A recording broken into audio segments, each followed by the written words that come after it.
7h51.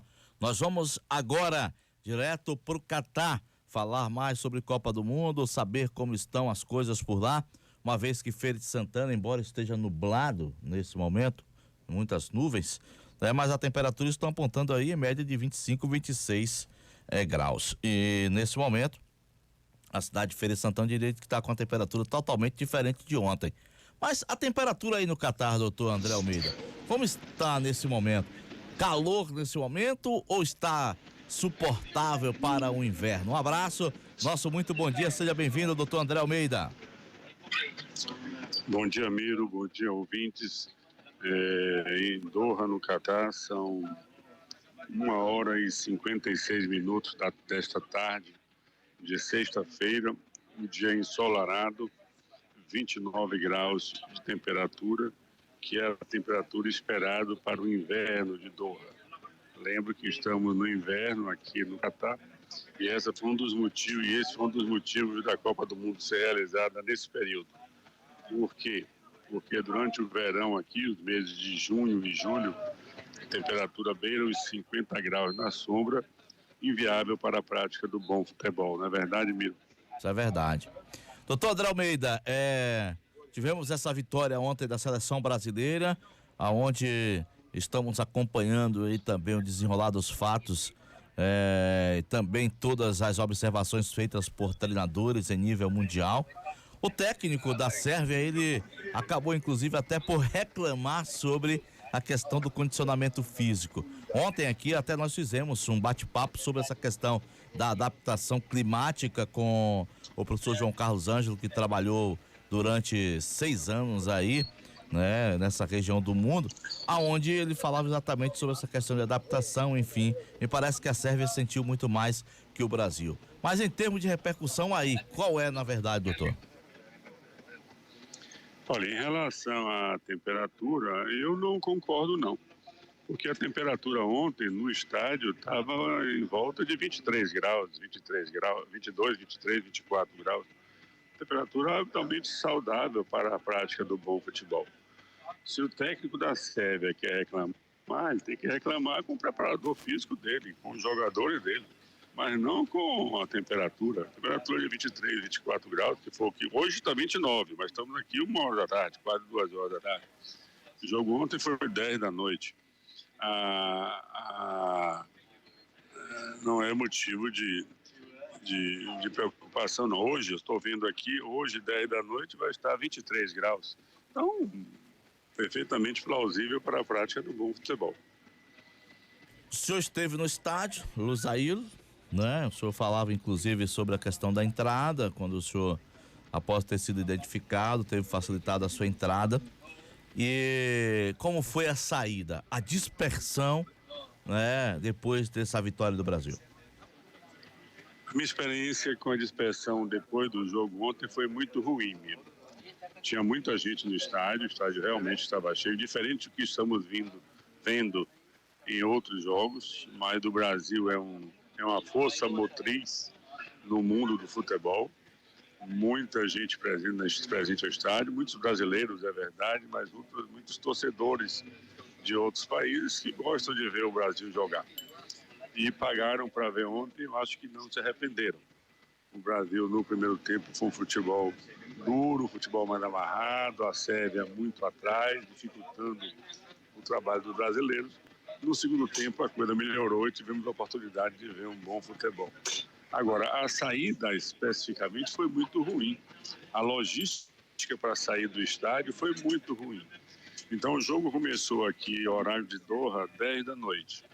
Terminou com os acréscimos, aquele negócio, terminou por volta de meia-noite. Né? Eu cheguei no hotel, era por volta de 3 horas da manhã. Aí que foi tomar um banho, se arrumar, coisa. Quando eu fui dormir já foi perto das 4 da manhã. E por que essa demora? Porque a logística foi muito ruim. Né? Pegamos a distância do meu vinho de metrô, na dificuldade de encontrar táxi, dificuldade de encontrar Uber, tinha a opção de ônibus ou de metrô. Eu optei por retornar para o hotel do estádio para o hotel, eu optei por retornar de metrô. E a logística foi muito ruim, porque tinha muita gente, eles fizeram muitos labirintos, muitas serpentinas para poder tentar diminuir a aglomeração, e isso sinceramente não ajudou. A impressão que eu fiquei é que eles não têm o know-how de como fazer, não têm o hábito de ter eventos com tantas pessoas e criam muitas dificuldades quando pode ser facilitado. Então aqui chegando aqui, andando nas ruas aqui, tem muitas serpentinas que faz da gente com que a gente dê muitas voltas para chegar no objetivo. Ou seja, para entrar no metrô, você entra numa fileira de serpentina, onde você vira à direita, vira à esquerda, vira à direita, vira à esquerda, para depois chegar na porta. Quando simplesmente abrir uma passagem, chegaria de forma muito mais fácil. Ontem foi a mesma coisa, a experiência foi ruim, a reclamação muito grande, policiamento muito ostensivo, e te espera que eles melhorem para os próximos jogos.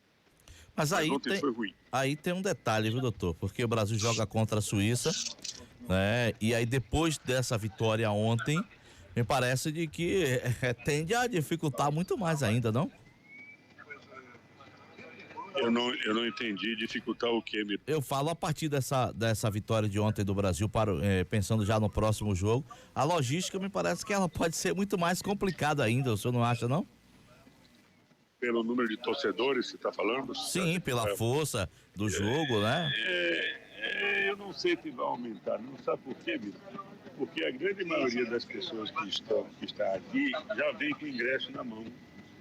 Já quem comprou, quem não comprou, para comprar ingresso aqui é muito ruim.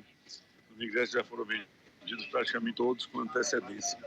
Então quem está aqui já está com o ingresso na mão, o público já é bem definido.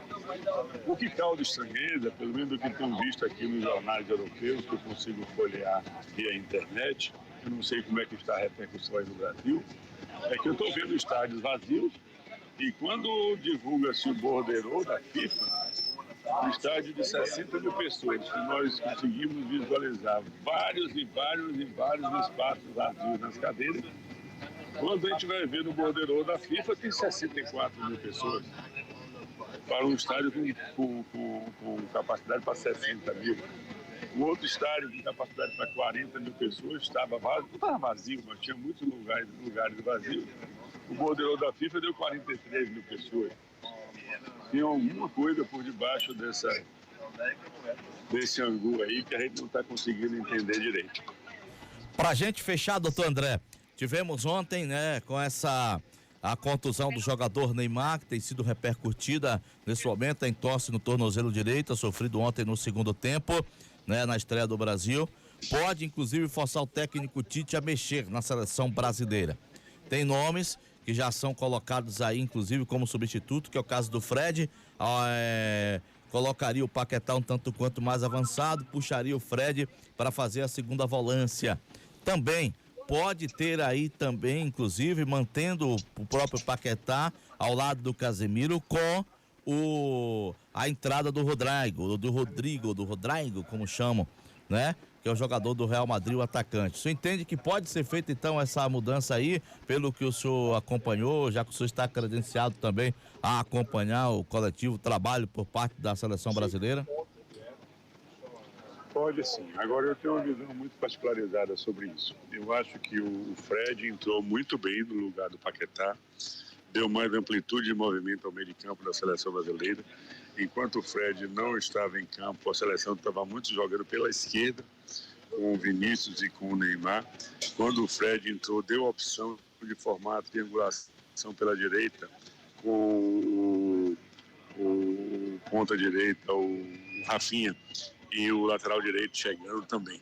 Agora, quando o Rodrigo entrou, isso me deixa tranquilo, porque eu vi nós tínhamos uma dependência do Neymar, a seleção era Neymar dependente. O que eu vi ontem com a entrada do Fred e logo depois a entrada do Rodrigo no lugar do Neymar, foi a seleção muito mais solta, muito mais leve e muito mais dinâmica. Eu gostei da formação com o Fred no lugar do Paquetá e depois foi uma questão de contusão, a entrada do Rodrigo no lugar do Neymar. Eu acho que a seleção teve uma boa desenvoltura e essa Neymar dependência, eu penso que com essas opções que temos agora, já não somos mais tão dependentes do Neymar como éramos antes. Se o Neymar não puder jogar, se eu fosse o técnico e se eu pudesse opinar, seria entrar o Rodrigo. Agora, eu tiraria o Lucas Paquetá, que eu acho que não se desenvolveu bem, e deixaria o Fred no lugar dele. Essas seriam as minhas observações. E reforço que eu não consigo entender por que o Tite tem tanta insistência com o Gabriel de Jesus. Realmente não consigo. Esse rapaz teve todas as oportunidades que alguém poderia ter na seleção brasileira. Há muitos anos. Jogou a Copa da Rússia praticamente toda. Jogou boa parte da temporada. E ontem, quando ele tirou o Richarlison, que foi fantástico, aquele gol de Richarlison é para marcar uma Copa do Mundo. Quando ele tirou o Richarlison, eu acho que cabia colocar o Pedro. E não o Gabriel Jesus, que já mostrou que pode até queimar minha língua, porque quando a gente fala de centroavante, costumam queimar a língua da gente. Mas não tem mostrado merecimento para continuar tendo oportunidade na seleção brasileira. Essa, pelo menos, é a minha opinião.